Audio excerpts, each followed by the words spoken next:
হুজুরদেরকে শুধু মরলে জানাজার নামাজে কাজে লাগে, দেশে কোনো দুর্যোগ আসলে তাদেরকে কাজে লাগে, তাদেরকে বলা হয় আল্লাহর কাছে দোয়া করি আমরা। আপনাদের সন্তানদেরকে যখন দুনিয়াতে আপনারা নিয়ে আসেন তখন তাদেরকে কাজে লাগে, তাদের দোয়া, তাদের আজান তাদেরকে কাজে লাগে। সুশিক্ষা দিতে হলে ওলামা ইকরামদেরকে কাজে লাগে, আপনার শেষ সময়েও তাদেরকে কাজে লাগে। আপনি একটা ভালো কিছু শিখবেন, জুম্মার নামাজ পড়বেন, যেদিন কিনা আপনি সুন্দরভাবে পুরো সাপ্তাহিক একটা সুন্দর গোসল দিয়ে, সুন্দর একটা কাপড় পরে, সুন্দর পারফিউম অথবা আতর লাগিয়ে আপনি যান মসজিদে, যে ওলামা একরাম খুতবা পড়ে তাদেরকে তখন কাজে লাগে। যারা কিনা সারা পৃথিবীর মানুষকে একসাথে জুম্মার দিন 1:30 বাজে জামাত পড়ায়, কোটি কোটি মানুষ পড়ে, তাদেরকে কাজে লাগে, দুর্যোগে কাজে লাগে।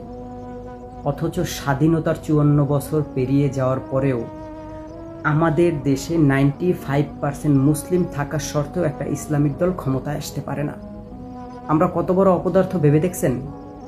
এই যে জুলাইয়ের ইনকলাবের যারাই আছে না কেন, প্রত্যেকটা মানুষ কিন্তু আপনার ইসলামকে অনুসরণ করে। আপনি দেখেন হাদি ভাই কি সুন্দরভাবে ইসলামকে, মানে ইসলামিক বিষয় নিয়েও কথা বলতো।